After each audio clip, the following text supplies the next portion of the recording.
All right. Um, okay. I'm going to wait just a couple seconds here. I started a little bit early. It is kind of random, so this is really going to stand in for guys who are going to watch this a little later. A lot of stuff's been going on, mostly good stuff. So that's all good things. Hopefully you guys are doing well. I'm doing this video. I like to occasionally do Q&A videos, and I leave the live stream or the live chat open so you guys can come in, ask questions. Really, my last live stream, we talked about a number of big issues that were going on, like the New York Rifle and Pistol Association versus Corlett, which is going to the Supreme Court. They're going to hear oral arguments in November. So that's going to be pretty interesting. Long story short, in a super nutshell on that case, basically amounts to New York with how they do concealed carry permits on a May issue basis. So the Supreme Court has actually decided to take the case. The Supreme Court is, based on its current composition, pretty favorable to Second Amendment arguments. More interested in taking Second Amendment cases, and there's a bunch of others to follow potentially, but this one for sure is getting heard. The Supreme Court has already decided to take it. So we talked about that and the details of that and where that could go and what that would mean, pending a favorable ruling on that landmark decision. And then we kind of talked about some other stuff, and then we moved into Afghanistan, which kind of took up the rest of the time that we had. And I mean, not just being a veteran, but Afghan veteran. There was definitely a lot that I had to say about that. But part of what I was going to do in that live stream was I've assembled some questions that you guys have emailed me. A little while back, I opened up a quick video just announcing my email address that you guys can send questions to, Mr2aactual@gmail.com. And I'll link that in the description. So if you guys have any questions for future Q&A videos, you guys can email those questions. I also took some questions in the form of some comments that are on my videos or that showed up that tend to be frequent questions or questions I get often. So I just wanted to take this time to answer those questions that you guys have emailed me over the past weeks, month and a half, that I intended to get to on that last Q&A that we just didn't have time for. Let's see. Harris, hello from Dallas, Texas, y'all. Yeah, that should look familiar to you. Those who live in Texas or have ever driven through it and had the fortune of stopping at a Buc-ee's in Texas, that's you know what that's all about, but it's pretty awesome. Okay, thumbs up. That's right. So let me get to the questions. Like I said, these are questions I intended to answer last time, but we kind of ran the clock. So this question is from Brian Park, and he asks, jungle mags for an AR-15, yay or nay? So for those who don't know, jungle mags generally is describing magazines that are going to be taped, together with 100-mile-an-hour tape, duct tape. I should have probably grabbed more than just one mag for the moment, but that would be taking, generally you'll see jungle mags where you have an AR-15 magazine like this, and then keeping this stationary. The other one would either be taped like this, so you have rounds exposed on both sides of it, or you might see something I used for a little while in Iraq was a dip can. It's about the right width, but just a can of dip sandwiched between the magazines, using MRE cardboard to kind of cushion it. And then once one magazine runs out, just release the mag, put the next one in. Couple challenges why I'm not the biggest fan of jungle mags. First of all, you do need to cushion the magazine with MRE cardboard or something. because under recoil, as you're shooting that first mag, there is a tendency under recoil, everything moves forward towards the muzzle on a firearm generally. And under recoil, that first round is going to start to slide just like this if you're not cushioning it well. So when it is time to take out that magazine and move to the next one, you almost would be in a position of either shucking that first round or trying to kind of like an AK. Since I have this guy right here, taking out that first mag, moving into this guy, and kind of like an AK, kind of trying to make that work, and hopefully the round doesn't pop out of the feed lips. The other problem I have with jungle mags is, you are exposing the top, the cartridges here in the open magazine to the elements. Especially going to have problems if you do the under approach where the magazines are taped and the rounds are exposed on both sides. If you need to get into the prone, you're risking a lot of nastiness, dirt, mud getting in here, and then you kind of negate the whole point of it. Also, problem I have is once both magazines are expended, now what are you going to do with it? I mean, a lot of guys these days are carrying drop pouches or dump pouches, but that's a pretty huge thing to, go ahead and try to store, or put away. The good thing about a single 30 round mag is once it's out, if you're in a position to be retaining the magazines, I recommend that whenever possible. You can just throw that in your cargo pants pocket on either side and just keep going. It's going to be noisy. They're loosely just going to be chilling in your cargo pocket. You can fix that later, but at least it's an easy way to retain the magazine when it's empty. So with jungle mags, you see this with drum magazines as well. It's just so big that you don't really have an effective way to easily carry additional ones, or at least if it's just going to be the starter mag in the gun and it runs out, where are you going to store it? What are you going to do with it? So that's my opinion on jungle mags, which is to say, generally don't recommend it.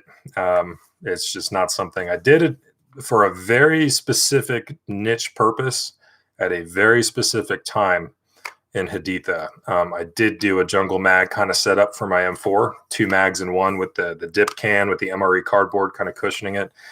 And that was for a very specific set of circumstances that only lasted about a month and a half for just when I was doing what I was doing. So generally, by and large, I'd say no. For most people, probably not going to find as much use or effectiveness out of it, but your mileage may vary. Let's see. Before I move on to the next question from Frankie Air, let's see. I don't know if I'm saying that right. How you liking the Glock 23? Also, welcome to the 40 cal master race. I do find the Glock 23 to be interesting. I've shot plenty of 40 cal, 357 SIG, 10 mil. I've shot a lot of handguns and calibers over the years. So I knew what I was getting into when I bought it. I ended up picking that thing up for like $200, like super cheap. Like the price was so good that I just couldn't pass it up. For those who don't know, it's a Gen 4 Glock 23. It had the back strap on the back, and most people probably don't need it.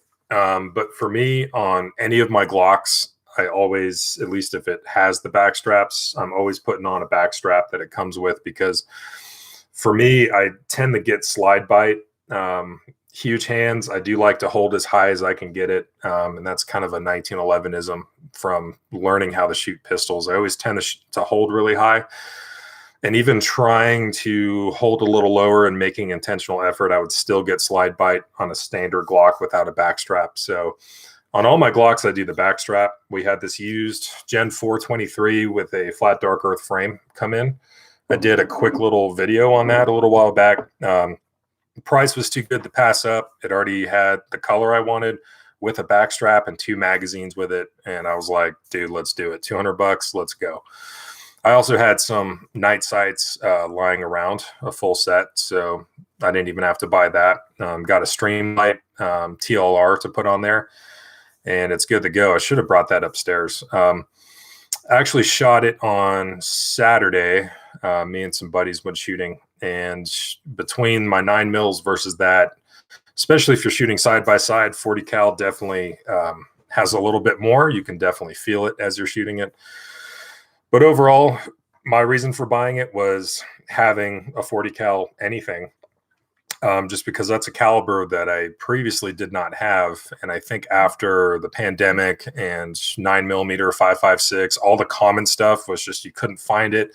If you lucked out, you'd only get 1 or 2 boxes. And at the end of the day, very expensive and hard to find. But I remember for months during the pandemic in the shop, we had pallets of thousands of rounds of 40 cal just chilling. We had things like 38 Super, 10 mil. So if the pandemic is a lesson in terms of gun related stuff, I would say having calibers that are not 9 or 5.56, having some, off the beaten path calibers is a pretty good thing to have. So waited a little longer than I wanted, but I eventually got a 40 cal. So been happy with it. I think eventually I'll buy a drop in 9mm barrel for it just to have that capability, but I'm not in a rush to do it with my 9mm Glocks. It's not really urgent. So, I'm honestly not the biggest, tremendous fan of the caliber for a number of reasons. You got calibers like 40, 357 SIG, 45 gap, 10 mil. You have this like weird cadre of calibers that came out 80s, 90s time frame when the propellants and projectile construction, all that stuff was not what we have today. And law enforcement especially was trying to find ways of having a more potent caliber before all this stuff showed up. So kind of an interesting case study in time. And I actually think the pandemic 40 cal was on the way sort of out. Less ammo was being made, less manufacturers were making guns in 40 cal anymore. And then once COVID happened, I think it kind of gave 40 cal a new lease on life. Plus, you're going to have a lot of cops that from the 80s and 90s that are always going to be on team 40 cal. That's not going to change. So Glock also just brought the 22 and the 23 to the Gen 5. So the 40 cal I think kind of has a new lease on life, but it's still not my preferred cartridge with what we have today. Now, if you ask me like in 1998, what do you want to carry? 40 cal would probably be towards the top of that list. With what we had back then, yeah, that's a serious contender. But these days, no. I just do it so I have another caliber that I can, if there's no 9mm or 45 available, then I have something else. Not hating. Sorry. Okay, let's keep going with the questions. Let's see. Make sure I'm grabbing everything. All right. Okay, next question. We just did jungle mags. Let's see. This is from Patriot 1776. Hello, 2A. Like to know your thoughts on the MG338 machine gun developed by SIG for Special Operations Forces. It seems to be a real powerhouse. I think it's an interesting concept. That was something that did show up as an issue in Afghanistan. And the mountains out there, dude, I could tell you are mountains unlike I've seen anywhere else on the planet. But having to do longer distances or, fighting from mountainside to mountainside across the valley, definitely helped to have things like 240 or, an M110, anything in 7.62 NATO with that's not 5.56 with a 14.5-inch barrel. Also Mod Deuce 50 cal. We never had Mark 19s, at least on that deployment, but those have their worth as well, depending on range and application. But having a belt-fed machine gun and 338 Lapua or 338 Win Mag, either way, that's just going to give you more range. So if Special Operations Forces or USASOC or SOCOM, any of those guys, put out a bid or put out a request of like, hey, this is the kind of thing we want, American industry, gun manufacturers, go, present us with something if you want to do the contract. I think it's fine. I think big Army or the Marine Corps at large, or like the bigger we get, the less and less confident I really get in small arms procurement or procuring and adopting equipment. But when you have specialized group of, our SF operators or SOF, in our military, smaller, more specialized, more experienced guys that know exactly what they want, and they have more financial and red tape leeway to acquire what they want. It gives me more confidence. So, like, these are the guys who are the heavy hitters, the serious these days, door kickers, the guys that are doing a lot. They know exactly what they want. So, if that's what they want, it makes sense to me. I don't know if you'd ever see something like that as a mass issue item. But for those guys and what they do, if it's what they want and the gun is worth it. Obviously, I've had no trigger time or hands-on with that system from Sig Sauer, so I can't speak to the design or reliability of it or anything like that. But hey, if it's what the guys want and it's actually going to accomplish the mission that they need it to, then send it. It's awesome. See, Frank, we got $200 for a Glock. Anything nowadays is nothing short of miraculous. By the way, I never found 40 snappy. It's more of a push. 9mm is more snappy, especially smaller pistol, which are in vogue. Yeah, I can halfway agree with that. $200 for a Glock Gen 4 and above used. I think generally, unless the owner went crazy with stipling or messed up the gun or something, if it's in good shape, it's just a little bit used, I think that is an outstanding price, which is why I was like, yeah, I'm going to do it. Like, no regrets at all. I find 40 to me to be pretty snappy. You can definitely feel, we are pushing generally a 165 to 180 grain projectile, a little bit more powder volume. To me, it is more snappy. I can definitely feel it. And I think you can kind of, especially if you're shooting full-size 9mm guns next to it, at least for me, you can really detect why it was starting to be pulled from department issue across the country, where you have many different officers of many different hand sizes and shooting capabilities and physical stature, and you're just going to throw 40 cal at everyone. For guys like us, we can still handle it. It may not be the most enjoyable experience, but we can do it and still get stuff, shots off quick, follow on shots, hammer pair, control pair. We can still do these things, but you will leave behind a decent number of officers that are not going to be as not as in good shape. And the 40 cal, I think, is still going to be around. There still are police departments that use it and issue it, or like a lot of police departments where I live, they basically just have a list of you can do 9, 40, or 45, and here are the guns that you can purchase. Any combination thereof of what we dictate is something you can buy and use for duty. So a lot of officers these days, I see that they're buying 9. You have a lot of, usually the old school guys will stick with 40 cal. Late 2019, when I worked at Border Patrol, when we were doing the El Paso Border Patrol mission, that was right when the U.S. Border Patrol was changing from their 40 cal HKs, double single action, to the Glocks. And they had the option of the Glock 47, like a full size 9, or a Glock 19. So, I was kind of witnessing the history of 40 cal starting to go away, just in the form of one little example of those guys, and talking with and working with those guys. It seemed like half of them didn't really care. They're like, hey, if the gun is good, and it's something I can carry concealed off duty and it's going to work, then to whatever, they can issue me whatever, as long as it's reliable. I don't really care. And it seemed like the other half were like, I'd still like to keep the 40. I know that's not going to be an option anymore, but I still would like to have the 40. Yet a lot of those guys, I think they were buying their HK40 service pistols just to have, maybe the still carry off duty or whatever. But anyway, getting back on target. Yeah, the 40 cal to me, 9mm, to me, has always seemed, at least in a full size, like a Glock 17 or a 320 full size, 9mm has always seemed to be like a pop.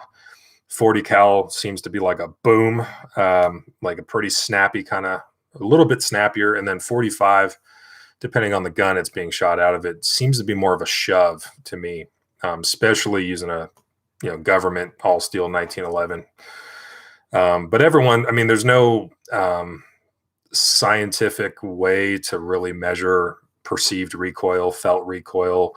There's kind of no way. I mean, you could do like slow-mo cameras with the checkered background and kind of measure how far things are moving and what it just physically looks like under recoil. But measuring perceived recoil is almost impossible between shooter to shooter. So that's how it always seemed, at least for me. And still 40 cal, not my preference. I just like the fact of having, that's the only two reasons I got it.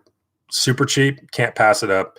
And it's in a caliber that I would like to have, just for if 9mm is not available or I can't get anything else, then I at least have a 40 cal. But everyone, of course, God bless America. Make your own decisions. Not hating either way. Sorry, I didn't mean to turn this into a caliber debate. No, I actually have a little bit of time today, so we can turn this into whatever. You guys, I encourage anybody to ask anything. Doesn't even have to be related to guns. That's fine. Okay, let's keep going with the questions. This is from Specialist Joker. Longtime sub here. Thank you for all your videos. 2 questions, if you don't mind. Question 1, wanted your opinion on which buffer would be the best or ideal to use with mid-length AR-15 barrel. All right, so let's handle question number 1 first. So this trips a lot of people up. I see it almost daily. For those of you who don't know, I'm full-time armorer at Ready Gunner in Orem, Utah. And between maintaining our full autos and repairing customer guns, diagnosing guns, I see a lot of interesting stuff. And I've seen a lot of brilliant to crazy stuff over the past year and a half of people trying to put builds together, buying cheap parts or parts that are out of spec, or having great quality parts, but the combination of those parts on the same build just doesn't make sense and the gun's not working. But for those who don't know, so we're talking about the buffer of an AR-15. I'll collapse that. So the buffer itself is going to be the part that's in my fingers here, right here. This one has an H1 buffer. So buffers, there's 2 things we really care about. You could argue 3 things. One is the length of the buffer. This is the standard carbine length. Second thing is how heavy, how much mass is in this thing. And then you could say thing number 3 is what kind of weights, or how is it doing it if it has 3 single weights, which would be common for this kind of buffer, and they all just kind of smack and rear end each other as the bolt flies forward. So getting your buffer weight down is one of the many variables that matters in terms of, are we going to have a reliable AR-15 build, or are we going to have problems one way or another? So generally for a mid-length gas system, so this would be a 16-inch, this happens to be a pencil barrel carbine length gas system, where our gas port is right about here, whereas a mid-length gas system would be up here. So a mid-length gas system, because the gas port is a little bit further down the barrel, even just that much, we're tapping off gases during the expansion and pushing the projectile down the barrel. We're tapping off gases that don't have as much pressure, not as crazy as you would get on a carbine length, or especially a pistol length gas system, where you are tapping off super hot, high pressure gases because it's so close to the actual chamber where it originates, and it hasn't started to burn off and go all the way down the barrel.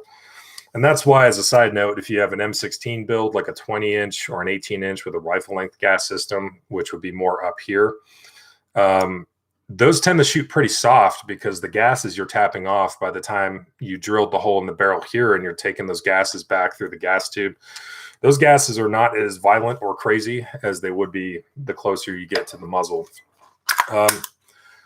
how does that matter? Why does that matter?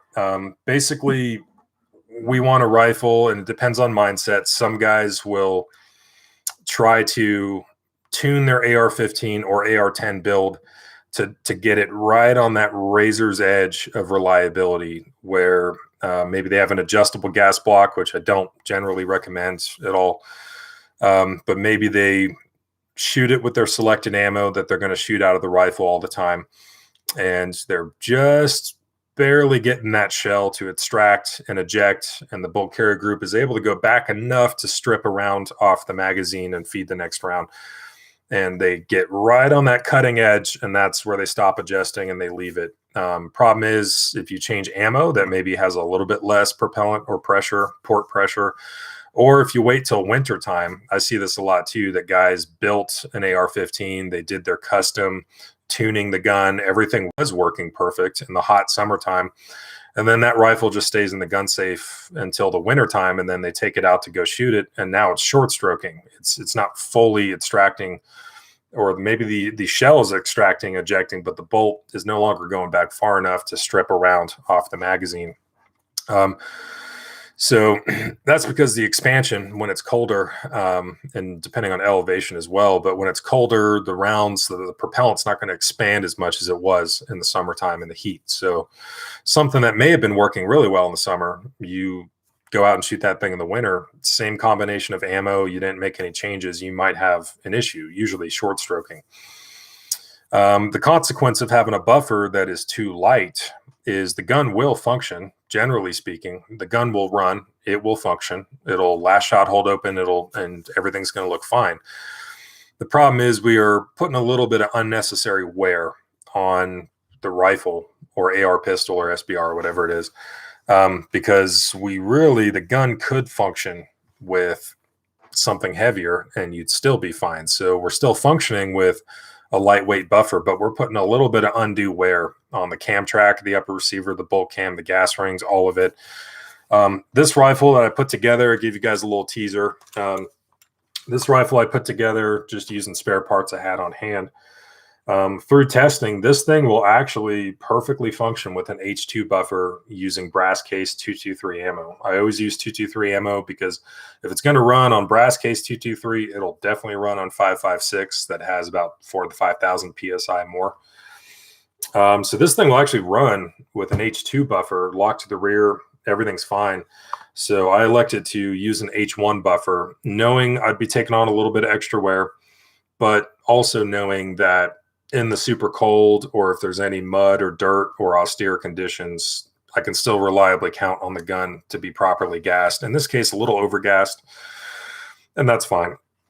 So mid-length, getting back to answering that question, generally speaking, mid-length barrels, mid-length gas system, a lot of it also depends on the size of the gas port that the barrel manufacturer drilled into or milled into that barrel. How small or large is that gas port diameter? Generally, mid-length barrels, 16 inches, generally an H1 buffer is going to be a good place to be. Another thing that shows up, which doesn't really matter on the civilian world, or most people don't know about it or care about it, is the barrel profile. How thick the barrel is or how skinny the barrel is. That generally starts to show up when we care about full auto or select fire function.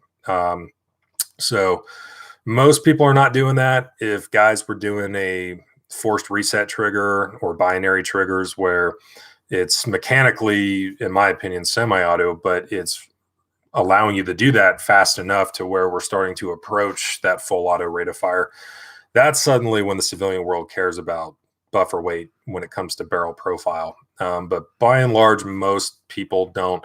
There's a lot of people running around with ARs today with the wrong buffer or spring in their buffer tubes, and they don't see the consequences of it. The gun is reliable. It functions for them. It's fine.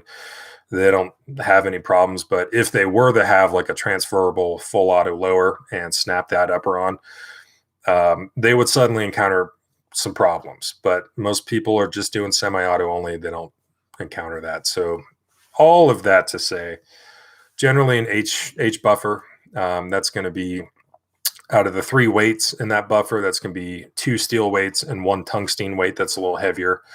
H2 buffer is going to have 2 tungsten weights, 1 steel. H3, which is almost kind of like the nuclear option. If we have to go there, we can go there, but an H3 has 3 tungsten weights in there. And then you can get heavier. There's different ways to get heavier from there, usually moving into a rifle buffer and messing with the weights in that. But anyway, let's get back on target. I was just saying H buffer, start there. Okay, moving on to the rest of the questions. Or question number 2 from Joker. Would it be better to get an M4 barrel with A2 front sight marked F if I'm going to throw an EOTech 512 on the upper, or one marked without F, because I heard there's a difference between the post height? Yes. So on your front sight base, this one is not really included. This is a Daniels Defense front sight base, so we can notice it looks different. It doesn't have bayonet lug or sling mount on it. So this one doesn't really apply here. Just using it for demonstration purposes, you will notice when you're looking at a front sight base on an AR-15, if you look on the part that holds the gas tube, the gas block portion of it, you're probably going to see an F, like a stamped F on one side or the other. That's letting you know that that front sight base was made for, or allegedly supposed to have been made for, the proper height for a flat top upper receiver, such as what we have here. If you have a carry handle upper receiver, so like you're doing an old school, GA 5 build, or an old school M16A1 kind of build, or M16A2. So the upper receiver has a fixed carry handle as part of your upper receiver. That is going to require a front sight base that is a little bit shorter. It's a different height because you're not using a flat top upper. You have the carry handle as part of your upper receiver. And in that case, you would want to use a front sight that is not F marked. That's how it's supposed to be, because if you're using a flat top upper, you need that front sight base to present a little higher. I would always encourage just going with the right front sight base for the right upper that you're using. So if you are using a flat top upper, even if you intend on putting a detachable carry handle on it, you would still want an F marked front sight base.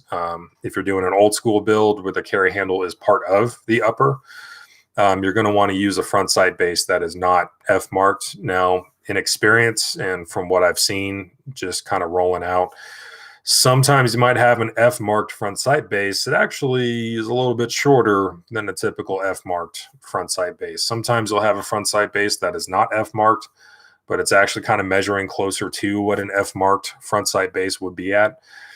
So you can try I would just stick with the F or no F mark, depending on what upper receiver you're going with. And then you're going to have to do some testing, check it out, and see if elevation is or is not going to be an issue. When in doubt, if you're maxing out elevation and you just cannot obtain 0 with the front sight base combination you used, take it to a gunsmith, and one of us could figure out what we need to do about it. Okay, let's move on to the next question. This one's actually a comment on one of my videos from Evan Knight. Hi, thank you for the helpful videos. Thank you. I was curious, is it okay to have an 11.5 or 12.5, so 11.5 or 12.5 inch barrel that is a 1 in 9 twist? Will this cause problems of any kind? Thank you for your time and help. Okay, so when we talk about twist rate is really specifically talking about what projectiles we intend to routinely and primarily shoot out of that barrel. Whether it's a 20-inch M16 barrel, 14.5 M4 barrel, an 11.5 or a 12.5 SBR or AR pistol barrel, the length is not really what we're concerning ourselves with as much when we're talking about twist rate on a barrel, at least for an AR-15 in a 5.56. So twist rate is really dictated on what type of ammo you're going to shoot most or all of the time.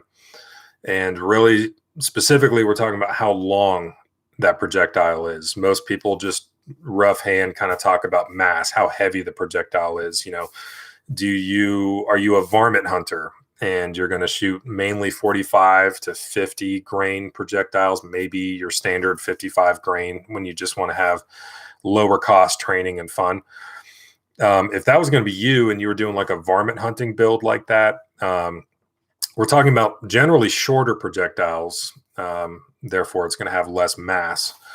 That 45 to 50, 55 grain area. That's when, if you were doing something like that, you would be really interested in having a 1-in-9 twist barrel. 1-in-9 twist, that means for every 9 inches of barrel, that projectile is going to do a full rotation, 360 degrees in that rifling. Long story short, 1-in-9 is going to be better for your lighter grain projectiles, therefore shorter projectiles.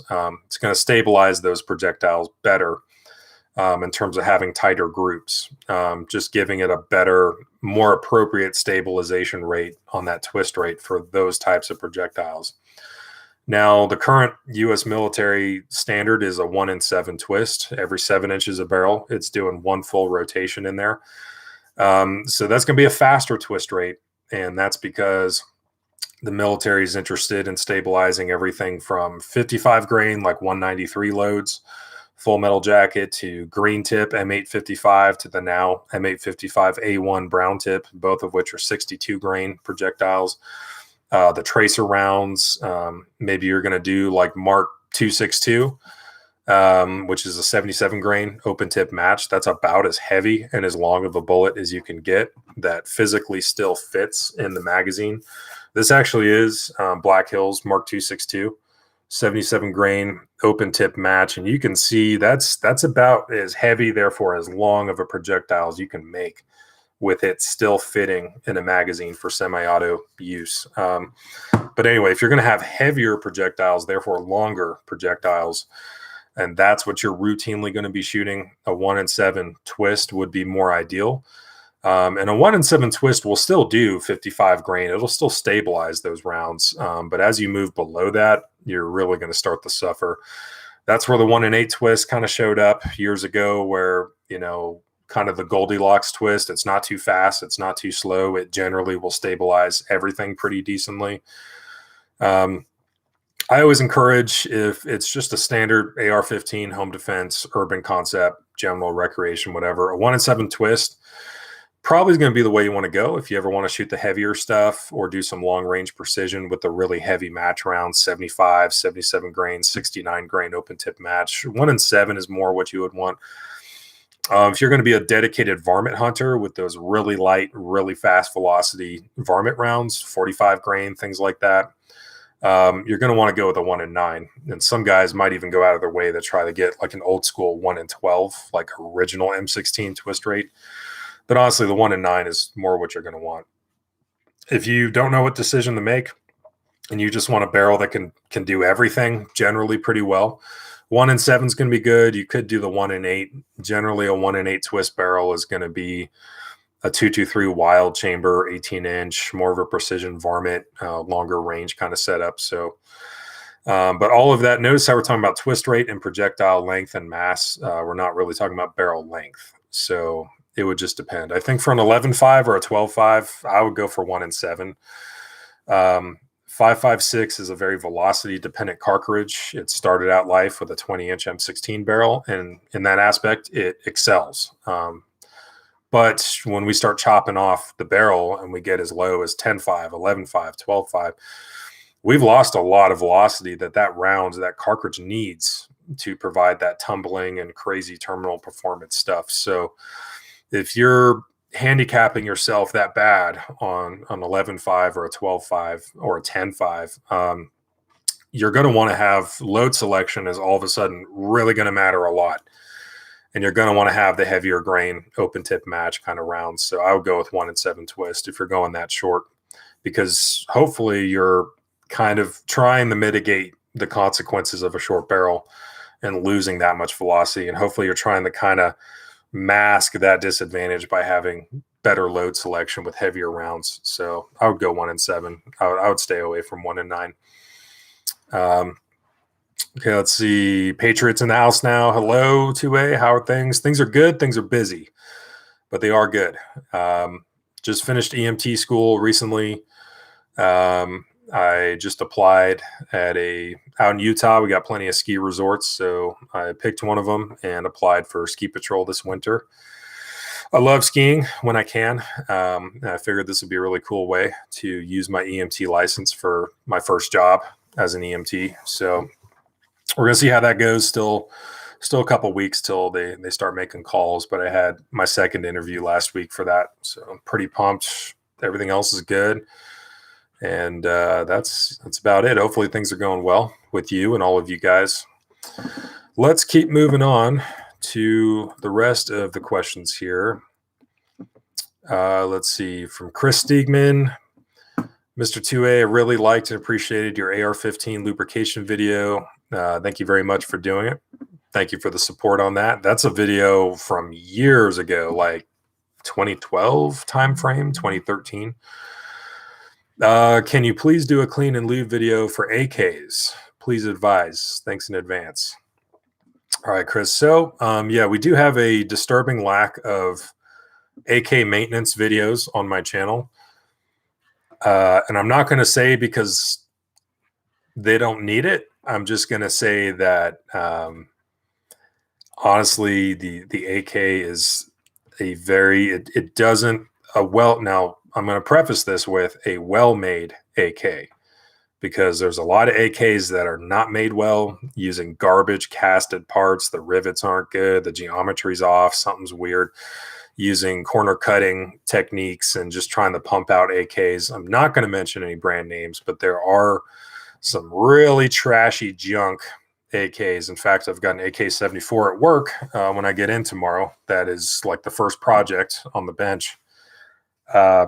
AK-74 build, that was an 80% home build, which if you're going to build an AK at home, side note, you really, really need to know what you're doing and have the right equipment, because there's only one way to get the whole thing right, and there's a lot of it that can go wrong. That's not me saying don't, bootstrap it and just go for it. That's just me saying I've seen so many weird things with AKs over the years, especially full auto AKs like our Wasser 10 or RPK and stuff. Like there's some real scary stuff that if you don't have the right tooling and you don't know what you're doing, or maybe you're doing things right, but you're using the wrong type of steel and your rivets and everything, there's a lot of problems. But anyway, back to the question. A well-made AK doesn't really ask for much, honestly, in terms of maintenance. Now, that's not me saying not to clean it. I would urge cleaning it, especially if there's no chrome lining in the bore or no chrome lined gas piston, and you're just rocking out with Parkerized steel, and especially if you're shooting corrosive ammo. Always, whether it's a cap and ball black powder revolver, it's a Mosin, and you still have some corrosive Russian ammo. Anytime we're shooting anything corrosive, you want to clean that thing as soon as possible once you're done shooting it. And especially if you're going to be in austere conditions where you're getting rained on, or it's a really humid environment. Maybe you live down in Mississippi or something, or eastern woodlands of Texas. You're going to want to clean corrosive salts out of your gun as fast as possible. But outside of that, I mean, AKs, a properly made AK does not ask for much. And honestly, I just bore snake it, kind of rag, clean off the carbon, put some grease where I need to put grease, slap it back together, and don't worry about it as much. But if you guys do want an AK maintenance video, that's a tremendous opportunity to do like a joke video where the video is like nothing. But if you guys want a serious AK maintenance video, we can definitely do that. So yeah, maybe I'll put that on the books, put that in line. Okay. Let's see. Patriots asking, is there any news about the Second Amendment? Yeah, probably the two big things going on right now. One is New York Rifle and Pistol Association versus Corlett. We talked about that last time, and I talked about that for a brief second in the beginning of this video. But that case is actually getting heard by the Supreme Court. Oral arguments start in November. This is dealing with the issuance of concealed carry permits and kind of the status that some states still have as a may issue state. I do suspect a favorable pro Second Amendment ruling to most probably come out of that court case with the Supreme Court. And if that happens, it depends how far they want to take it and how far they want their ruling to cover. But that could possibly be the end of may issue states entirely. I don't know if the Supreme Court would go as far as to say that you don't need a permit to conceal carry, that the states may still do that under 10th Amendment reasons. But for Second Amendment reasons, I suspect they're going to say that you can't do this may issue concealed carry crap anymore. Like, you have to issue if they pass their background check and they pay the fee for the permit and do the training. So that would be pretty huge. But the other bit of news going on right now is the forced reset triggers with Rare Breed and the owner of the company. We talked about that last time, where he got the cease and desist from the ATF to stop making his forced reset trigger. Apparently, they made the determination that it was a machine gun prior to even getting any samples to experiment with and inspect them at their technology division. Allegedly, that's the case, where most companies or most owners would have been like, okay, fine, we'll stop, we'll give you the records of whoever bought these and we'll stop making them and whatever. They went the other way and they're like, we're not going to give you the records and we're not going to stop producing. And in fact, we're going to sue. Show us the evidence of the testing that you apparently didn't do. One bit of caution that I would say, because I've seen the owner of the company in his initial video response and update as to what was going on, is if anyone out there bought a forced reset trigger, just understand that in the eyes of the ATF, for now, they regard that as a machine gun. And especially if you bought it after July, when they sent the cease and desist to Rare Breed, then that would be illegal on them for selling you an illegal machine gun. And that would be illegal on the purchaser for, at least the way they would say it, knowingly buying an illegal machine gun and being in possession of said machine gun.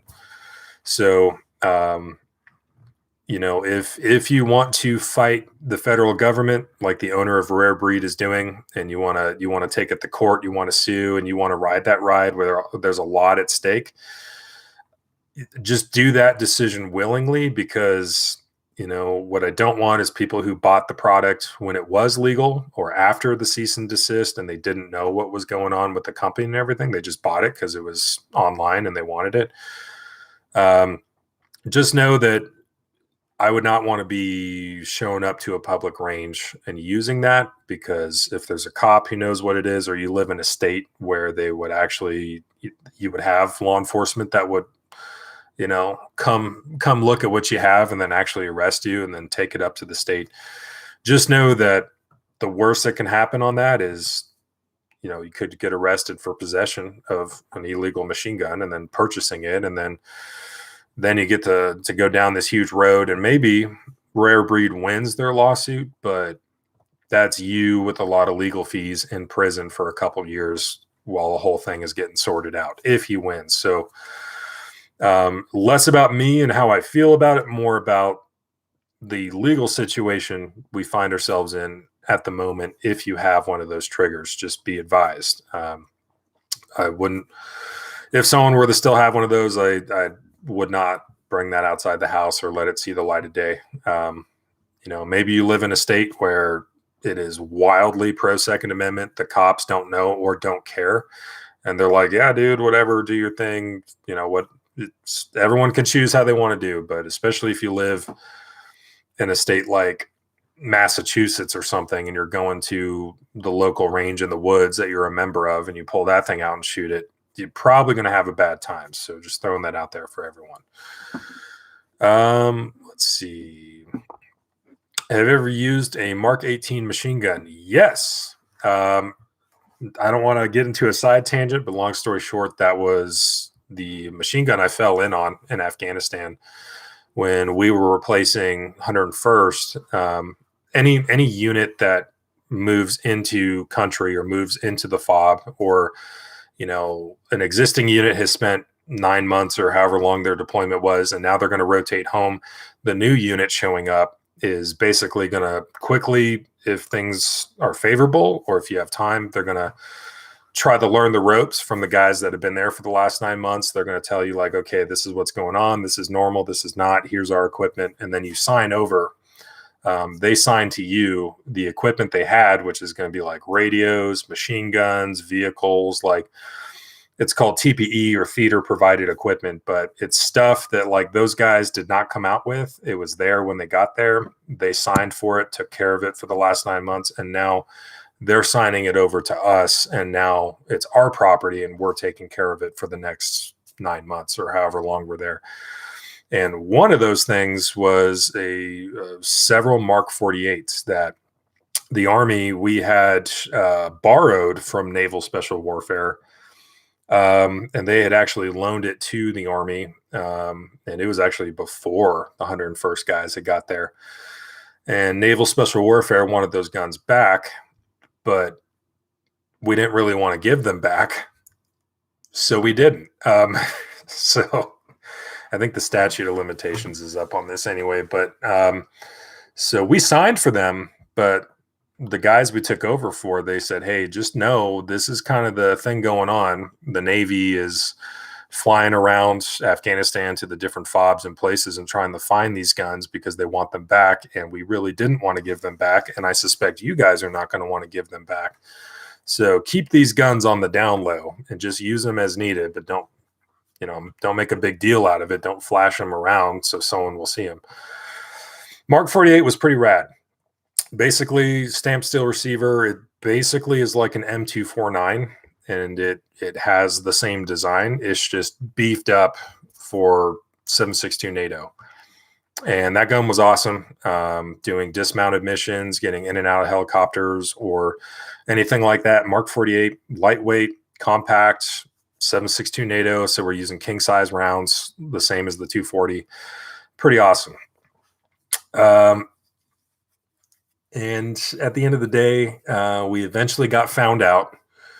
So we had to relinquish our Mark 48s, and then we got 240 Bravos, which wasn't really complaining because I'm a huge fan of the 240 Bravo or the 240 platform, but a little bit bigger and a little bit heavier for the Mark 48 that was doing the same job with less weight and less size. The only problem with the Mark 48 is that is not a long-term gun.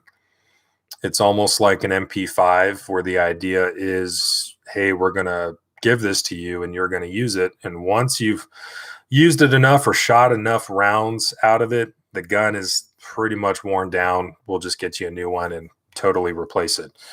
So the service life and the long-term durability, the long-term round counts on a Mark 48 are not going to be what you can get out of a 240.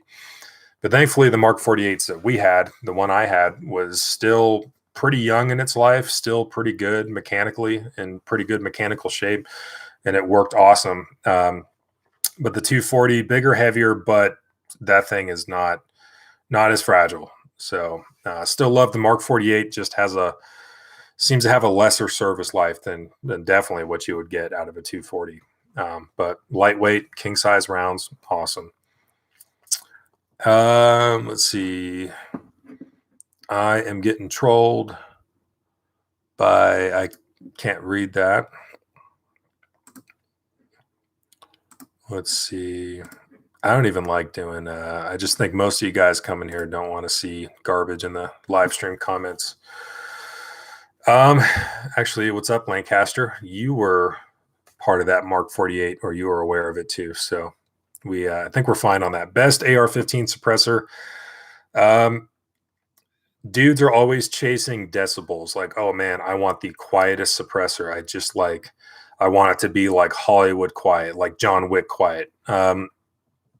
Plot twist, that's not going to happen, especially if you're shooting supersonic rounds like 5.56.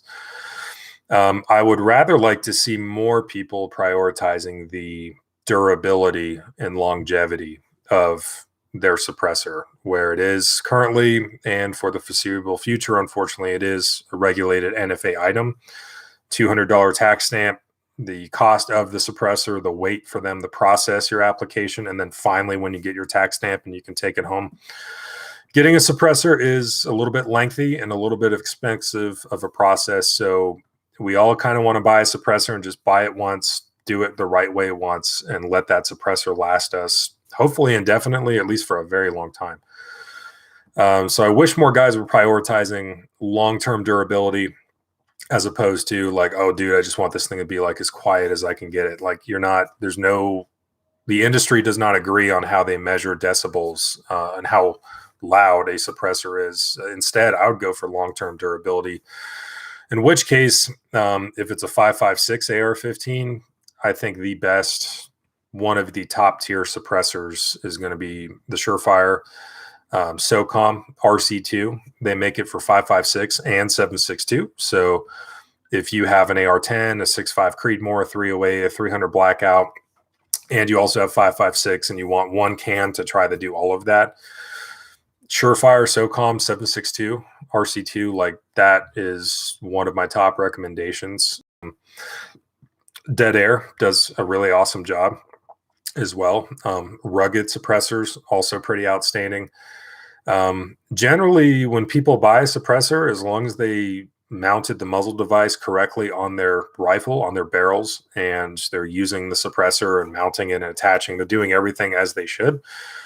By and large, most people have experience or have a good experience on most of your successful suppressors today. Dead Air, Rugged, definitely Surefire.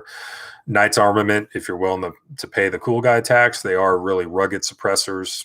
Not the world's quietest, but again, it's better than not having one. And you want something that's going to last many thousands of rounds. Something else you can look into is, how many contracts does the suppressor company have? Surefire, as an example, they have a lot of U.S. military and law enforcement contracts. There's a lot of them that civilians use. So Surefire is not going anywhere. Their customer service is also pretty rad. You and I, we had our troop had the Surefire suppressors for Iraq, and getting all those muzzle devices that we needed to put those suppressors on the M4s that we took to Iraq. I just called up Surefire. Me and Sergeant Stanley, we called up Surefire, and their customer service was like, oh, you guys are about to go to Iraq and you guys need this. And they go for like $150 a piece, just the mount to put their FA 5.56 suppressors onto an M4. They're like, dude, we've got some lying around. How many do you need? We'll just send them to you guys. And they did. And in the civilian world, using Surefire for, customer service needs, or if I need something, they're always awesome. So I'm a little biased. Surefire doesn't sponsor me. They don't even know I exist, but big fan of the company, not only the products they make, but customer service. So that is one top recommendation, but Surefire is not the only show in town. Texas has a made in Texas law now in regards to suppressors. They should do this with machine guns as well. Yeah, so Texas, also Montana, did do this with machine guns, to my knowledge. I haven't checked up from years ago on how that worked out, but the idea being the ATF, as part of the executive branch, wanting to manage or regulate suppressors, machine guns, short-barreled rifles, NFA items on the premise of using the interstate commerce clause, saying, hey, this is a product that's, like Surefire, let's use that example again. They're made in Fountain Valley, California. You're going to be a dude in Texas or Utah or Montana, whatever, that wants to buy their suppressors. So they're going to make it in California, send it to your dealer in Montana or wherever you live, and then you're going to buy it and use it. So that is interstate commerce. So we get to regulate it as NFA items and manage the tax stamp thing and all that. And the argument being, well, hey, if we have a Texas manufacturer who makes suppressors in Texas, they are only sold within the state of Texas to Texas residents who actually live in Texas. From manufacture to purchase to use, the whole thing is happening in Texas. There is no interstate commerce We're not making this in Texas and selling them out of the state. Our users are from and live in Texas, and the rest is on them to keep it in Texas. But there is no interstate commerce. We're only strictly doing this whole thing in Texas. The commerce is happening exclusively in Texas. It is no longer covered under the Interstate Commerce Clause. Therefore, ATF needs to back off, and we're just going to do our own thing. How very 10th Amendment of Texas to do that, but also, are we surprised? I don't know how that would shake down. That and things like that, I support and respect the companies or people just sending it and doing it live. Like, hey, here's the Constitution. I read it.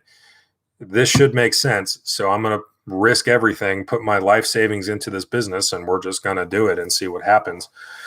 That's a big balls move to do something like that. How it might actually shake down, I don't know. We just had good old Waco Chipman removed as a candidate to head the ATF. So a lot of it would depend on who's going to run the ATF because of how wild and crazy and divisive the ATF is to begin with, but especially who is going to run it. I mean, ATF has been without like a permanent heavy duty director of the ATF for like the last 15 years. They've always had like an acting director that is not actually in that position and just kind of floating around. So are we going to see another candidate get nominated by the Biden administration? Yeah, probably. Are they going to crash and burn and get withdrawn from recommendation or not get passed? Yeah, probably as well. So who knows? That's a huge ball of wax of so many things wrapped up into that. Same thing would kind of apply for those who do the FRT stuff of, if anyone buys a Texas-made suppressor and you're living in Texas in this example, just understand that you're doing something it's like a test flight. You're testing an experimental parachute. So anything can and possibly will happen. So just understand that for the time being. Let's see. I heard the Mark 48 is a real firepower machine. It's okay. I mean, it's okay. It pretty much is going to do what your 240 is going to do. With the hydraulic buffers that U.S. military uses these days in all of our machine guns, at least open bolt belt-fed machine guns, that's going to regulate the rate of fire. So the firepower is not really going to be up or down because they're all regulated at about that 650 rounds a minute. Purposely kind of slowed down, which I think is better. Let's see. I heard that 2021 is beating 2020 in regards to firearm sales. Probably. I mean, we had a lot going on in 2020. We, at the gun shop, gun range I work at, by April of 2020, we had already exceeded the sales that we got for the entire year of 2019. So for all the gun sales we did in 2019, we matched it and then started to exceed it by April of 2021. So 2020 was explosive in terms of how many background checks and gun purchases were going on. So I don't know. You never really know till the end of the year. So the end of 2021, we'll finally see. We still have Black Friday, Christmas shopping. I mean, there's still some pretty big stuff that will add to those numbers towards the end of 2021. So we'll have to see. Saw an article recently. You guys can all jump in if you got questions. I'm just answering Patriots questions, but if you guys got one too, just go ahead and jump in. And then I'll get back to some of the other submitted questions here. I saw an article recently that was all concerned about the spike in gun sales and was talking about persuading people to give their guns up. That's always going to be there. People, anti-gun politicians or, people like that, they're always going to be concerned by strenuously high numbers of background checks, which doesn't even really tell you exactly how many guns were actually sold. And that's never going away. Mr. 2A, all these states starting the fight back against the NFA is really giving me hope that we are slowly heading in the right direction in regards to the 2A. Yeah, and like I was saying, even since the election results and everything, I have a lot more hope for the Second Amendment than I think I ever have in my adult life. I really do, believe that or not, and especially with so many millions of brand new gun owners that are now part of the fold in one way or another. Some of them, maybe they panic purchased a gun, bought the ammo and stuff for it, maybe went to one training night with it and then put it in the closet and just kind of forgot about it since then. But there are a lot of people that bought their first gun last year or this year, and they're actually part of it. And they're like, yeah, I like having a gun in my house. Like, I'm a single mother of three and I live in a terrible place, and I never saw myself buying a gun, but I bought one last year and I really like having it. And no, I don't want to give it up. In fact, I'm looking at buying this other gun or whatever. So there's a lot of people like that suddenly showed up and discovered their Second Amendment. And now that it's like, once you taste the candy, you don't want to put it down, or you don't want to give it up. So it gives me more hope. Plus, composition of the Supreme Court and the Supreme Court's desire and willingness to take on Second Amendment cases again, and how that light switch has been turned back on.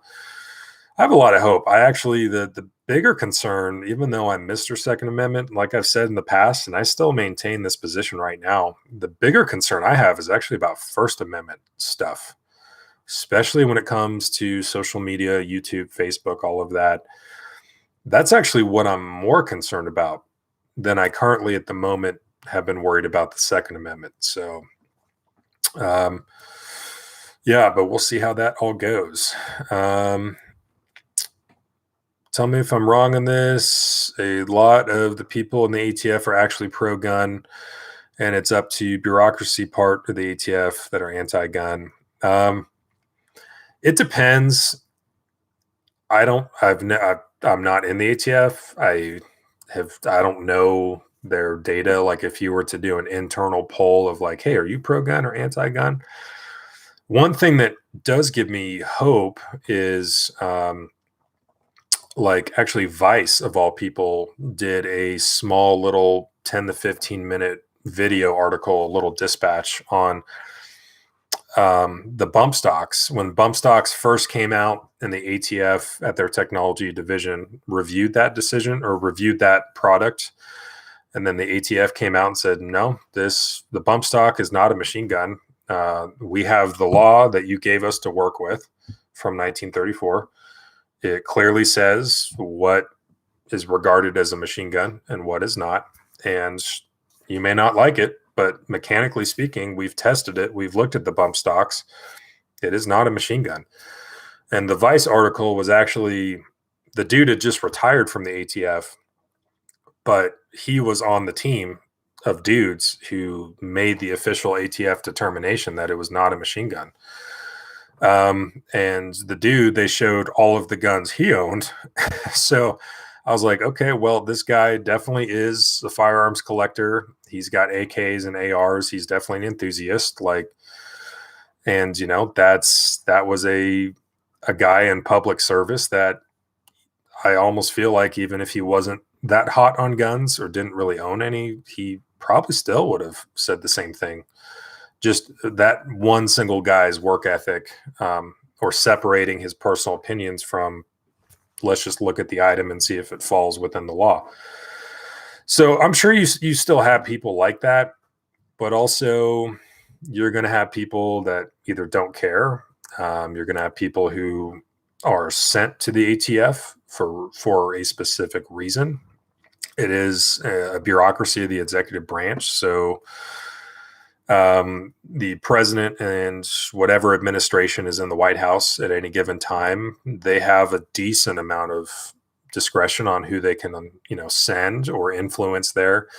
Ultimately, like the director of the ATF, the most a president can do is recommend somebody, and Congress is going to have to vote and bless off on that. But outside of the director, there is some influencing that can be done, whether it's a pro-gun administration or an anti-gun administration. So I'm sure you've got all kinds of characters in the ATF, from the reasonable to the unreasonable to the pro-gun to the anti-gun. I'm sure but I don't know. I don't have that insider knowledge. I wouldn't be able to know. Those are all just guesses.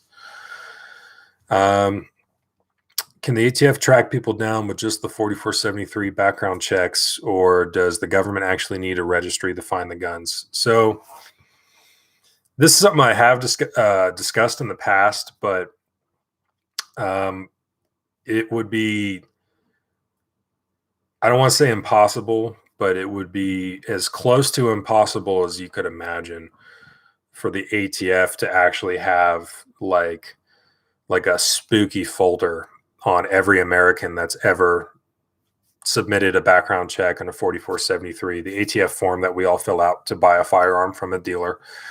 It would be, I'm not going to say impossible, but it would be as close to impossible as you could imagine, for the ATF to actually build an accurate like dossier or folder on each American for every gun they purchase. And in fact, I'm going to go as far as to say that actually is impossible, because we've all bought guns recently from gun shops that are still in business. And the gun shop has to keep those records on file, at least for the last 20 years of business they've had.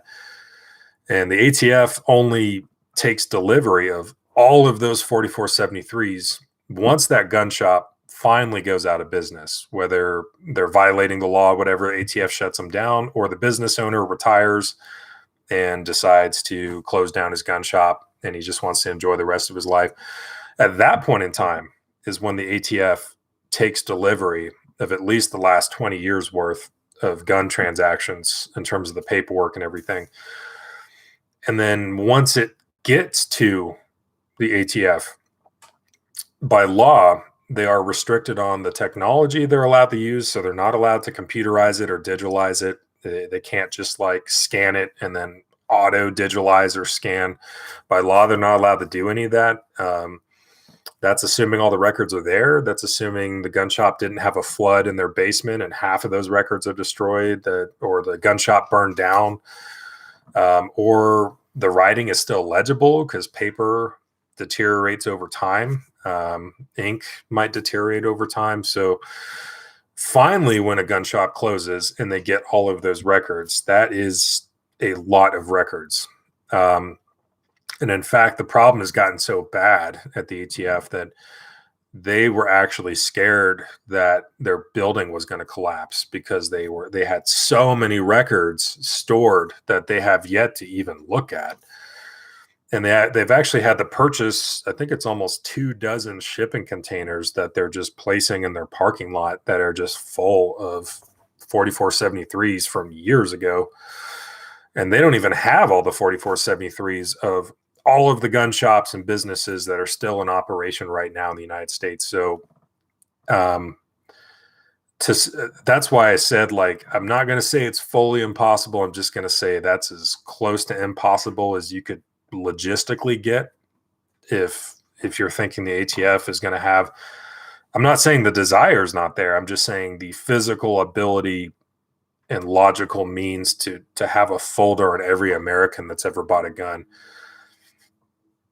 Again, that's either impossible or as close to impossible as you can get, really. And I can help answer any questions on ATF and all of that, at least the best of my knowledge, if you guys got more. Let's see. Do they actually need a registry to find the guns, though? Yes, but even having a registry would still not give the ATF a way to really find the guns. A lot of people don't know this, but even the NFA registry that has short-barreled rifles, suppressors, transferable full-auto machine guns, short-barreled shotguns, all of our NFA items, even that registry is incomplete or incorrect or has unknowns about it. The ATF, it's part of a side job that they're doing, is always trying to even accurize their registry for machine guns and NFA items. So even them having a registry is still not going to give them all of the accuracy and all of the perfect answers. A lot of that is a registered machine gun. The person dies or passes away who owns it. They give it to a grandson or something, and they just kind of keep it in the basement and just hang on to it. And so who actually owns what? When this person died, who bought or took ownership of the gun? Like, there's a lot of mystery factor in terms of a registry. And then, you know, once someone, this is like a prohibition war on drugs kind of example, but once someone physically has the magic item in their hands, anything, that thing can go anywhere. That person could destroy it, bury it, give it to someone, depending on what the item is, legally or illegally. I mean, once someone physically has the item in their hands, that thing can go, who knows where that thing could actually end up. So even having a registry of like, okay, this gun is supposed to be registered to John Smith because he bought it, and what did he do with the gun? Maybe that dude passed away 10 years ago, and who the hell knows what happened. So even having a registry is, and that's not me saying at all, I don't want someone just flying in to think I'm supporting a registry or bolstering I don't believe in registries. I don't want to see them. But even having one, there's a lot of accuracy concerns about, is it even accurate? Which the ATF admits, even for their machine guns, it's not an accurate registry. So having numbers on paper with names can only take you so far, is what I'm really trying to say. Let's see. From Michael, welcome, Michael. What do you think? Why do you think AR-15s with free float rails and fixed front sight posts aren't more popular? It definitely doesn't look as cool as people want, I imagine. Yeah, so, and actually this, I don't know if you saw it earlier, this would be an example of a front sight base AR. Obviously, we have the front sight old school, well, Daniel's design, but front sight on here with a free floated rail sandwiched in between. And even Daniel's Defense themselves, Knight's Armament with the MRE rail, there was work put into having like quad rails and other things that actually went further than the front sight, and it had a cutout on the top to allow clearance for it. Honestly, the front sight base, I think, is a little bit antiquated. If we're really trying to, we don't need that anymore. You can do backup iron sights, and I'm always a fan of backup iron sights in conjunction with optics, just to have a backup contingency if needed. But honestly, the way optics and red dots have gone and how awesome they are these days, I'm starting to see people just rocking optics alone, between how rugged and reliable the optics are, the high battery life. So, I mean, even having iron sights on the gun, even for backup purposes, is kind of coming into question. Now, for me, I'm always going to have them. I like having a backup. So the front sight base, pretty old school, pretty behind the times, not to mention it does interrupt your sight picture if you're using a red dot. If you're using a magnified optic, well, you really can't use a low power variable optic with a fixed front sight post. You can use it for the higher magnifications, but as soon as you start bringing it 3 power and less, that front sight base is just going to be chilling in the middle of your sight picture. So low power variable optics and not having iron sights anymore, those are two more popular directions everyone has been moving in. And you don't need a front sight base if you don't have iron sights anyway on the gun. And if you want to use a low power variable optic, the most popular optic for an AR right now, you're not going to want to have a front sight base. You physically don't want that. And, having the front sight base limits how much real estate you get on the rail. So there's a number of reasons I can understand why people are not as hot on having a front sight base anymore. I do it because I like it. I like how it looks. I've also gotten kind of indoctrinated over the years of just always being used to an M4 with a red dot or something, and just being used to it being there and working around it and kind of not being an issue for me. But it's all personal preference. I understand why we're seeing them go away more. But, I guess it kind of is what it is. Lots of shooters' preference involved as well. Let's see. Patriot says, I'm glad the ATF is restricted like this. Yeah, I mean, they are restricted to floppy disks and manually searching through 4473s and looking for the data. The only thing I think probably the most, getting back to the ATF and tracing topic, the only real somewhat effective most of the time thing that the ATF can do is a tracing request. The ATF can only do a tracing request if a firearm is discovered at a crime scene and the serial number is still intact. So a random shooting happens. There's no witnesses that know who did it. Whoever did it is totally gone and away from the scene, but they left the gun. Chances are we're probably going to have fingerprints. There's probably going to be camera footage of this person doing a drive-by or committing a crime with a firearm.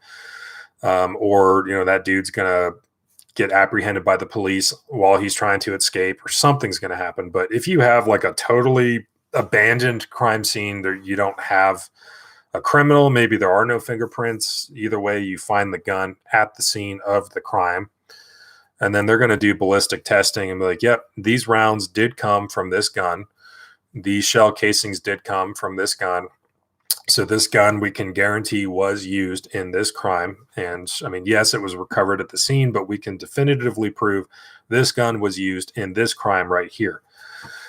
So what that police department will do is submit the make, model, and serial number of the gun to the ATF and say, hey, we're putting in for ATF trace requests. We found this gun at a physical crime scene. We have no idea who the shooter was, and we need some kind of help. So what will happen is the ATF will, let's say it's a Glock. It's a Glock 19 or something, and the serial number is actually still intact on all the parts. ATF will contact Glock and say, hey, we have another gun for a trace. Here's the serial number. It's a Glock 19. When did you make it? Or like, who did you give it to? So Glock will say, okay, that serial number, we gave it to Davidson Distributors, as an example. So then they go to the distributor.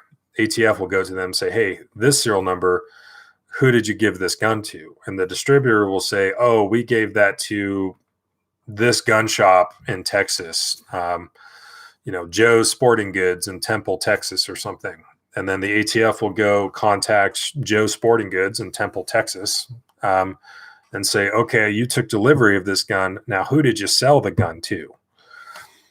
So you can kind of see this leapfrogging process. They got to start at the manufacturer, and then they got to move through every distributor or gun shop that had the gun. And then finally, at that final point of sale, who did that gun go to? And then Joe's gun shop in Temple, Texas is going to say, oh, that serial number, we sold that gun to Joe Smith back in 2009 or something.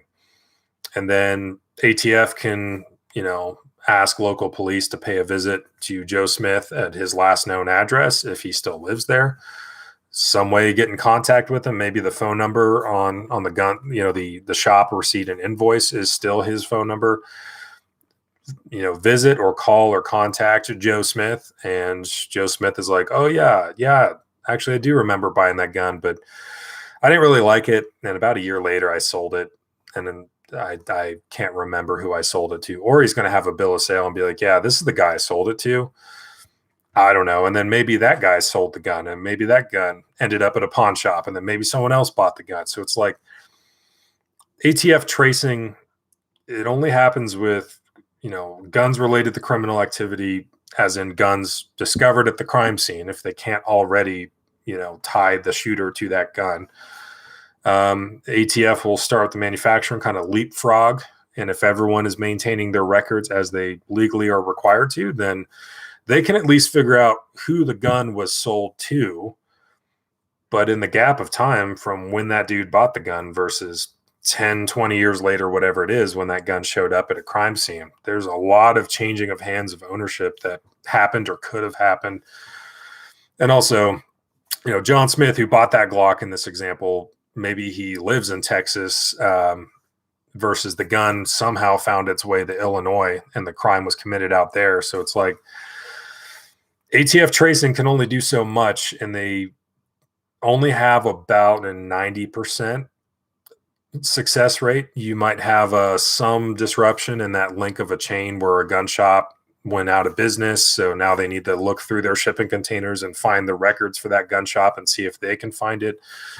Maybe there was a horrible flood. Maybe it was a gun shop that was in New Orleans and Hurricane Katrina completely wiped out all the records. So, so they only have, from what I understand, about a 90% success rate for just their ATF trace requests that happen from guns that are recovered at a crime scene. So all of that to say, I think a lot of people think the ATF has registries and digital stuff and all this cool guy capabilities, but in reality, if you actually look at it, it's not.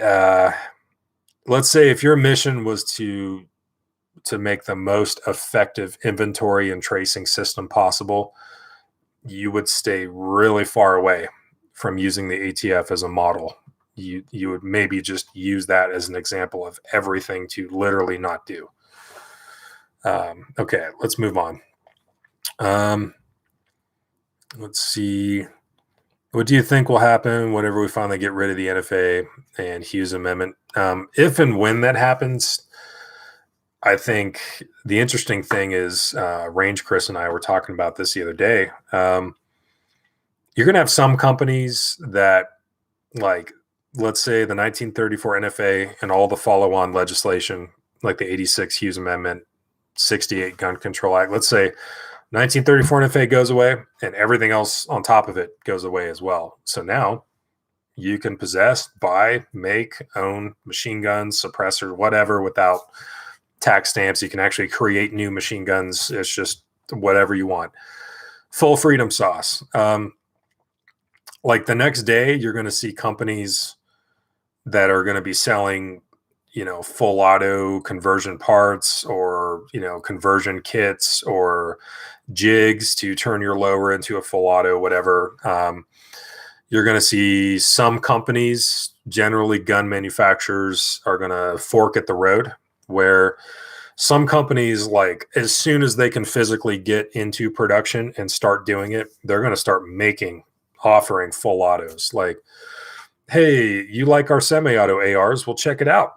Now we're selling the full auto version of the same gun that you like. You're going to have companies making and releasing full auto trigger parts, trigger packs, like all kinds of stuff. And then you're going to have some companies that are still going to elect to only sell semi-automatic firearms to the public in the United States. So a company such as possibly like H&K, even if it was full freedom sauce in the United States, I suspect a company like that will probably still not offer full auto or burst or any of that to the civilian public. They'll probably still offer their HKSP5. Maybe they'll start including it with the stock, and I would even say probably not. They would make you buy that after you buy the gun. But I don't see them offering that or anything in full auto. So some companies are going to be like, how fast can we start offering full auto stuff? And then you're also going to see companies open up suppressor production of like, oh, we weren't doing suppressors before because we just didn't want to deal with a manufacturer's license for that and then do all the interface stuff and whatever. So you're going to see companies take one of two approaches. You're going to have companies that will be like, how fast can we get set up to start making suppressors, offering full autos, like, selling conversion packages where you send us your gun, we'll convert it to full auto and send it back to you. Like, and then the other path of other companies is going to be, we're just still going to do semi-auto only because we don't trust that it's not going to come back around. Or, especially a lot of European gun manufacturers, they really think guns are for law enforcement, military. They hesitate from really making a lot of cool guns for the civilian market, kind of having that mindset. So they're going to be like, no, we're not going to offer anything in full auto. So whatever. I think that's what would happen.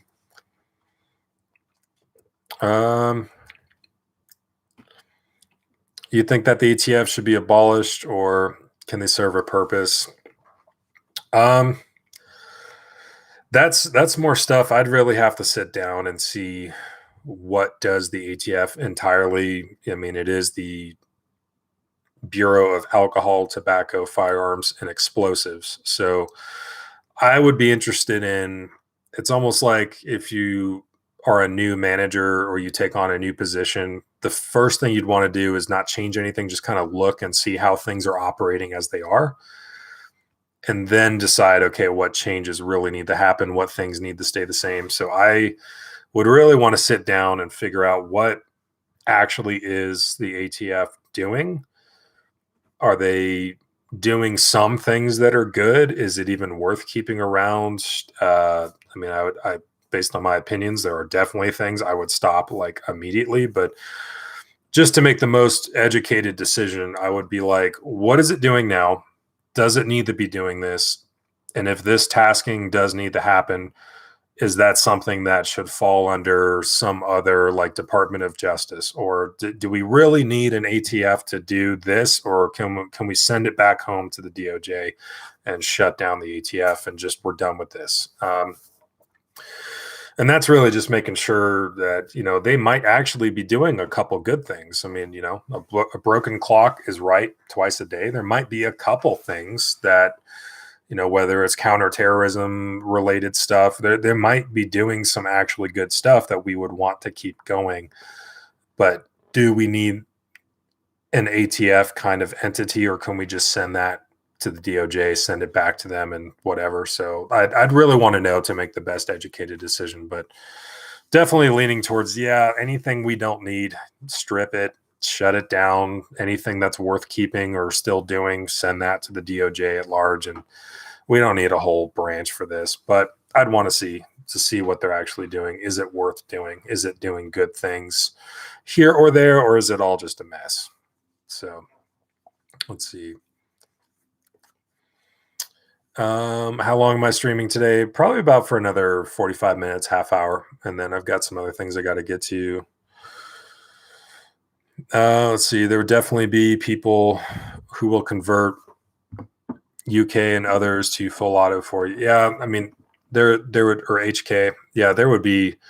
I mean, Tommy Built is a great company that makes the HK products that knows they would make a lot of money on offering the US market, and they choose not to make it.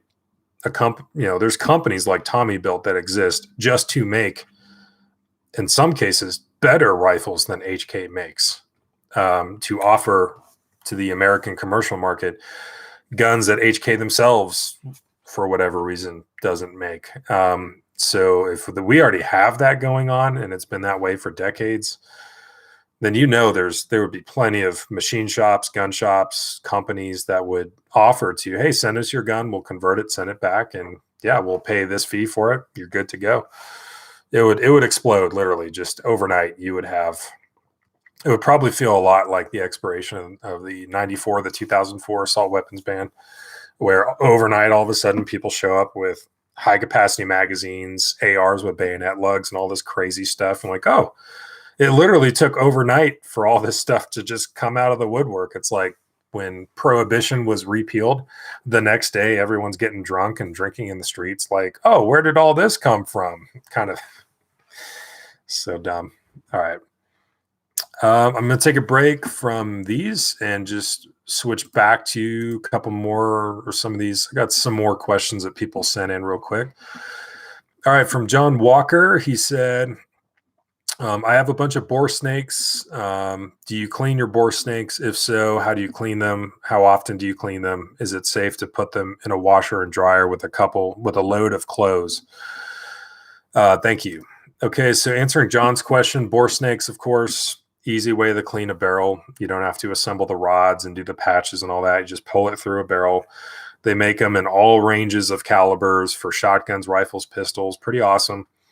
I tend to use them. You can use a bore snake a lot before you need to start worrying about cleaning it. The one thing for sure right away, I would say, is do not put your bore snakes in the washing machine with your clothing. I would not do that because there's going to be an incredible amount of lead, among other things, on those bore snakes. And now you're just saturating your clothing that you're going to wear with the lead. And then you're transitioning it to your dryer, if you guys have one. Because I know some parts of the country, it's still very common in the United States. People have a clothesline. In Europe, I know dryers are not very common as much. Let me know if you live in Europe. But then you're transitioning it to your dryer if you have one, and now you're just furthering the process. So with boar snakes, maybe once a year, you could just do like some warm, soapy water, wear some gloves, like nitrile gloves, and just clean and scrub and then hang them out to dry. Probably the best you can do. Honestly, I don't really wash boar snakes. I use them into oblivion, and then after I've used it so much, I'll just throw it out and buy another one. They're like $14 for each one. So cheap enough to get years of use out of it. And then once I feel like it's time to replace it, I'll just throw it out and buy a new one. So I guess if you want to wash them, you can do the warm, hot, soapy water in a bucket, wear some gloves, kind of churn it up. If you really want to be nasty about it, you could just take them to, a laundromat, wash them and dry them there, and that way you're not using your washer and dryer. But then that's kind of cruddy, because then you would be putting, lead and stuff for whoever's going to put their clothes in there. So whatever you want to do, man, take it to the car wash, a little spray and wash, put the coins in, spray them down. Okay, let's see. Next question from Nice Catch. And I included this one because this topic in this series of videos, I don't want to say it's like been the bane of my existence, but I, to this day, will constantly get the same questions over and over and over on this topic in the videos I've done about it. And that is co-witnessing a red dot with iron sights on your rifle. And I did like understanding co-witness. That video was like years ago. And it seemed like 70% of the people were like, oh, thanks, man. This is awesome. I get it now. Cool. I'm sharing this, whatever. But there was like 30% that like, oh, I don't really understand what's going on, and asking specific questions. So then I did a video called Revisiting Co-Witness like a year or two later, where I talked about the same concepts of lower thirds co-witness versus absolute co-witness, and what is actually happening, and how are the different ways we can do a red dot or holographic sight on a rifle that also has iron sights. And there was still the same result, about 70%. Hey, thanks, man. This is really cool. Now I understand it. And then like 30% are like, I still don't understand. I still don't get it. And to this day, people are going to ask. I'm not judging. It's just, it comes up so frequently. That's why I included this one. He says, I know this sounds dumb, but if your red dot is higher than your iron sights, how are they going to hit the target at the same distance? It is as simple as sighting your red dot in at a certain distance and then practicing with your iron sights at that same distance and knowing where to hold. Okay, so let's tackle this, and hopefully those who might have questions in the future, hopefully you guys are watching. So since it's here, perfect example. So we're in a position where this red dot is mounted higher than we have the iron sights on this rifle. So it is using, with the height of this mount, it is using a lower thirds co-witness, which if you guys have seen the video or both of those presentations, you know that the red dot physically is sitting higher on the rifle than our sight line with the front and rear sights. So if the sight line for the iron sights, lining up the iron sights, is about that high, the center of the red dot is actually about that high. Rough guesstimate, showing you that. The reason why you can still get the red dot shooting in the same place with the same zero as your iron sights, even though the red dot is physically higher on the gun, is because you can adjust windage and elevation on your red dot. So even though it is physically higher and mounted higher on the gun than the iron sights, you can zero the iron sights, you can zero the red dot, and you can adjust windage and elevation and make that happen.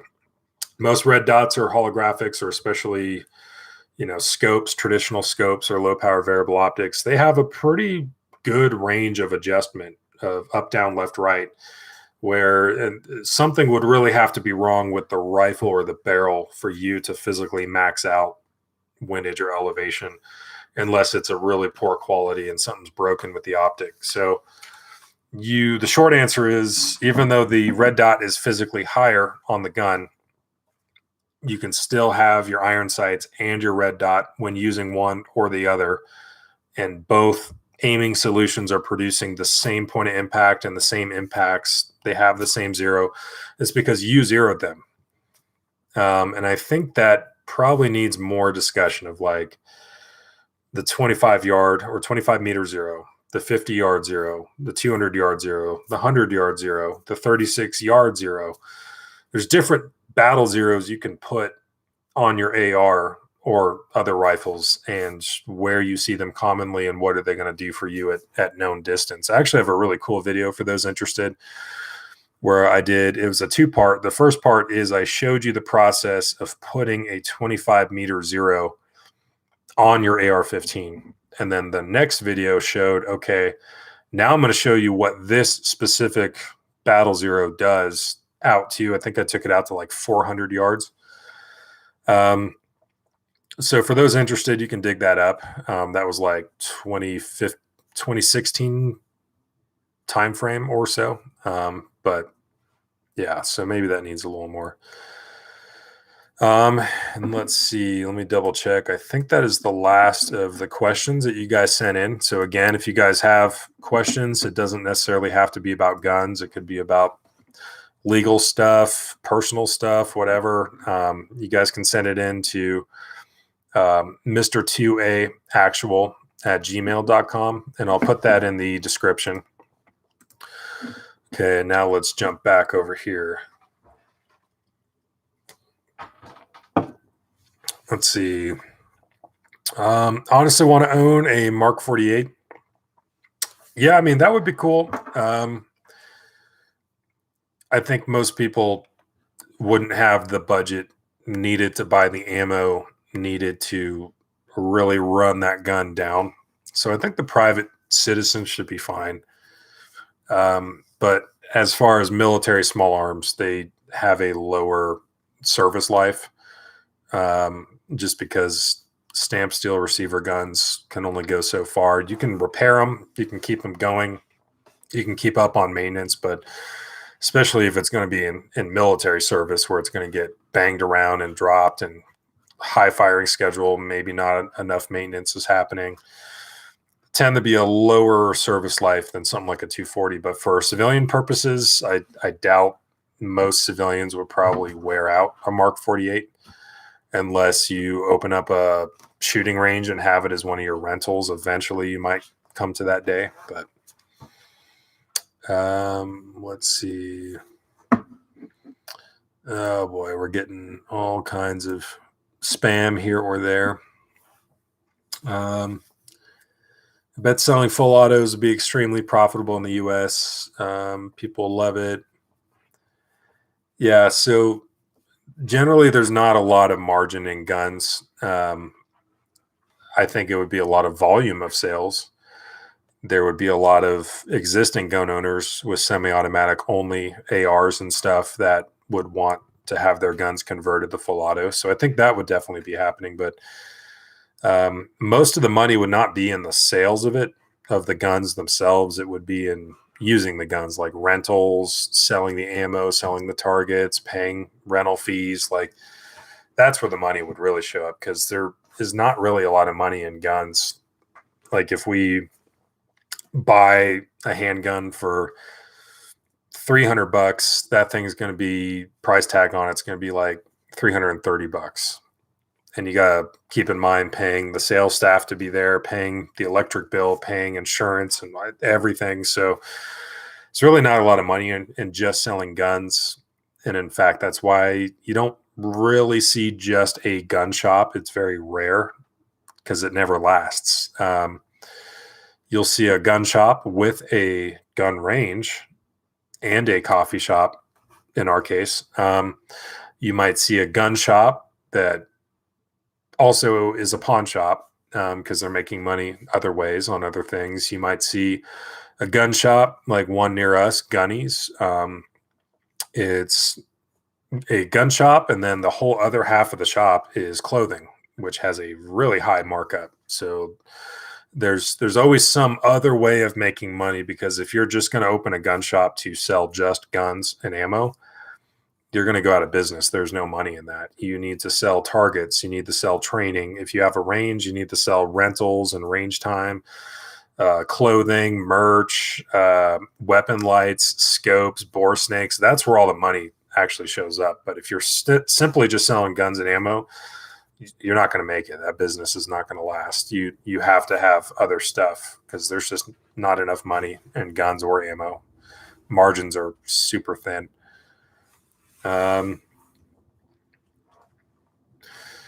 Yeah, veteran companies. There's all kinds of companies that would definitely sell full autos. Let's see, did you get your hands on a laser or night vision thermal scope yet? I'd like to, but no. In civilian life, no. I don't own any. I'd like to. Night vision, the cost has gone down, but thermals, it's almost kind of plateaued. It is always going to be expensive to make that, and there's kind of no way to make that technology lesser and lesser cost over time. I've had to actually sight in a SIG. It was their Bravo, whatever it was, thermal optic, and this dude was about to go to Texas on a hog hunt at night, and he got like a Daniels AR with SIG thermal optic. But the problem was like, oh, well, how do we zero this? Because everything is thermal. So if you like put up a target and send it down range to zero, that's all the same color shade. So you just see the sheet of paper. You're not going to see the targets on it. You just have paper. So how do we zero this thing? So I was like, well, it's dumb, but it works. I'm going to do what I used to do with my Crow system. That's like the thermal and visual imaging unit where you can put different weapon systems on top of a truck, and it has an onboard computer and has the firing solutions and all that. But for that, if you needed to, what I did is took a dip can full of ice water, taped it all together, and taped it to the paper. So now I had a temperature difference. So now I could zero his rifle with seeing the blank piece of paper downrange, not being able to see the printed targets on it, but I could see the ice cold dip can taped to the paper, and that's how we ended up zeroing it. He thought it was pretty ninja. I'm like, yeah, it's a thermal sight, so you got to come up with some interesting ways on how to zero it. But no, anyway, I'd like to have one. It'd be cool. Yeah, I got some trolls. I think they're probably there's probably a lot of bots out there that when any channel goes live, they jump in and just start blasting a bunch of stuff. Let's see what else. Okay, guys. Well, that has basically, let's see, how do I get rid of that? That's basically all the questions that you guys sent in. So if you guys have questions, you can email them to mr2aactual@gmail.com. And we'll try to do, depending on how many questions keep coming in, maybe once a month, we'll do just a Q&A like this just to address your guys' questions. And as you guys have seen, you guys can ask any questions in the live chat as we go, as long as it's not trollage. I'm going to have to get to work and do some stuff. But yeah, thanks for tuning in, guys. If you guys missed it, I know this was kind of a last minute live stream, but if you guys are watching this after the fact, thanks for being here. Hopefully for those of you who asked those questions I answered, hopefully those were good answers for you. And yeah, we'll be in touch for the next time, but you guys take care. And yes, you guys are welcome. Try to do it as much as I can, but all right, you guys take care.